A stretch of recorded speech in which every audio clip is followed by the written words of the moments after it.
Good afternoon, folks. My name is Pablo Monte. You're watching the T Network, and today is Sunday, and I have a bunch of news for you guys, so let's get right on to the show. The first story we have for this week is that Washington State issues its first license to grow legal marijuana. They're one of the few states in the United States that actually allows the use of marijuana, the growing, the selling, all of it is legal in that state.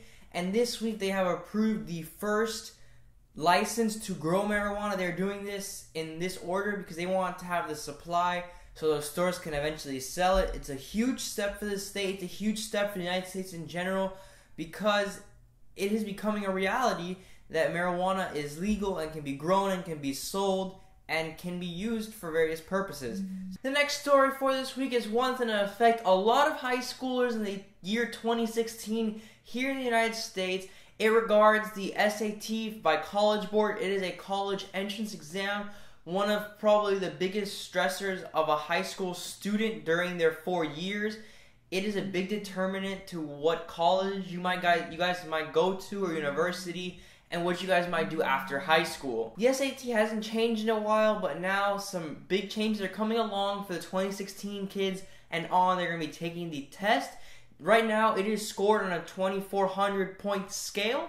In 2016, it will be changed to a 1,600 point scale with an optional writing section. Right now, it is mandatory that you write. Right now, as the SAT stands, if you get a question wrong, you get 1/4 of a point off or deducted from your total score, or 0.25 of 1 point off. So that accumulates after a while. If you get 10 wrong in a section, that really hurts you.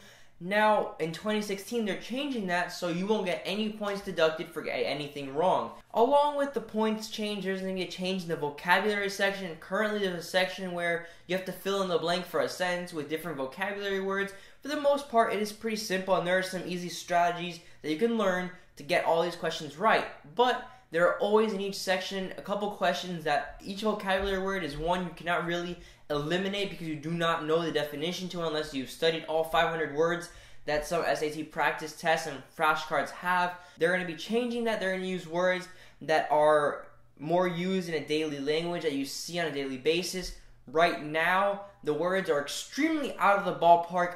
A lot of these words, even my professors have never heard of, and no one really uses in everyday conversation or writing because they are not words you just technically really use. So they're going to be changing that, and I also think that's a great way to make the test a better evaluation of what a high school student knows and what they use on a regular basis. Right now, the test is being taken in a classroom, pencil, paper, calculator. 2016 comes around, there's going to be testing on a computer, so they're really modernizing this test, and I think it's a great upgrade, seeing as the FCAT and other standardized tests are being moved to the computer. I want to see how this works out. Hopefully they do it smoothly where the student knows how to do it and they can really take full advantage of this test and get into a great college. College Board, the maker of the SAT, is going to be giving fee waivers to qualifying low-income students. So if they take the SAT and they send their scores off to 4 different schools, they're going to waive the fee that they have to pay for those applications. College Board is partnering with Khan Academy. That is a business started by a wonderful innovator of education where it gives you free tutoring on various subjects. They're going to be partnering with Khan Academy, like I said, to give free SAT prep for the 2016 test. That's great. So now kids don't have to be paying $800+ for SAT lessons to get a great score to get into the school of their dreams. Facebook is changing their rules on gun advertisements in their website, Facebook and Instagram, and they go as follows. They will no longer allow sellers to specify no background checks or sell guns across state borders without the proper documentation. So let's say a business has a Facebook page and they sell guns from Georgia and a person from Florida wants to buy. They need to have their registration license or gun license beforehand so they legally can purchase these weapons. And it is one great rule that Facebook is going to implement so people can properly handle guns and have proper gun education. Let me know what you guys think down below in the comments section of Facebook enforcing the new gun advertisement rules. Let me know your opinion and we'll talk about it and we'll see the cons and pros of each side. Our next story comes from Washington Post/ABC News. They ran a poll that they also ran in March 2005 that asked Americans if they were in favor of legalizing gay marriage or in favor of making gay marriage illegal. And this year's results are as follows. 59% of Americans are in favor of gay rights and gay marriage and making it illegal for gay people to get married and have the same rights heterosexual couples do.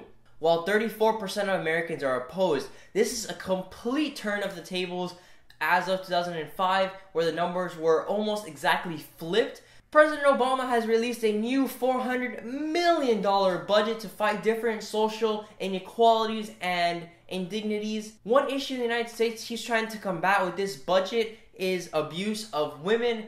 Now, Vice President Biden has quite a few things to say about this, and I'll read you a couple quotes right now of his opinion on this budget. There are certain problems we cannot wait. One of those is violence against women. He is talking about rape specifically. It turns out that about 1 in 5 women report having experienced or attempted being raped, and only 3 out of 100 rapists actually go behind bars. So those are horrible numbers, and it is incredibly sad to see that these women are getting raped and the rapists are not getting the proper punishment for this horrific act. Another quote by Joe Biden goes as follows. If we are able to test these kits and compare data to those in prison, now we believe we can solve a whole hell of a lot of crimes against women. He is right.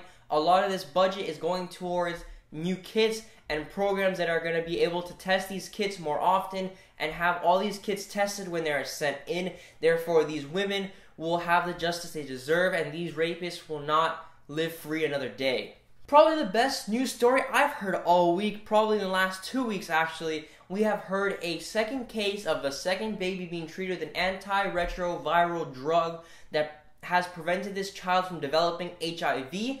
These 2 children now are HIV negative.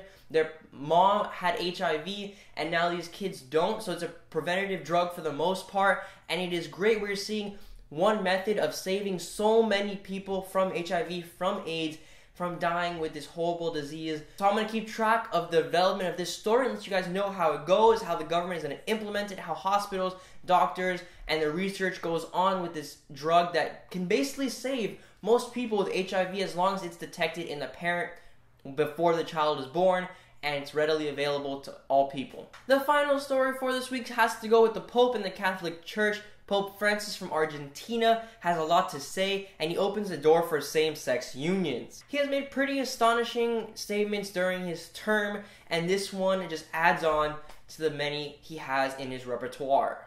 Here's a quote directly from Pope Francis. Marriage can only be between a man and a woman, but the Roman Catholic Church could tolerate some type of same-sex civil unions. This is pretty astonishing considering the Roman Catholic Church's stance on gay marriage. They are completely against it. Now he is saying they are okay with the civil union of gay people, and that is just amazing. Honestly, I think that's a huge step forward. There's obviously a lot of room to grow, but that is a great win for the gay society of our world. Let me know what you guys think about all these stories of the week. Our question for this week: which story was your favorite and why? And what do you think will be the development of the story that you favored the most? Let me know down below. I will leave all links down below in the video description as I always do.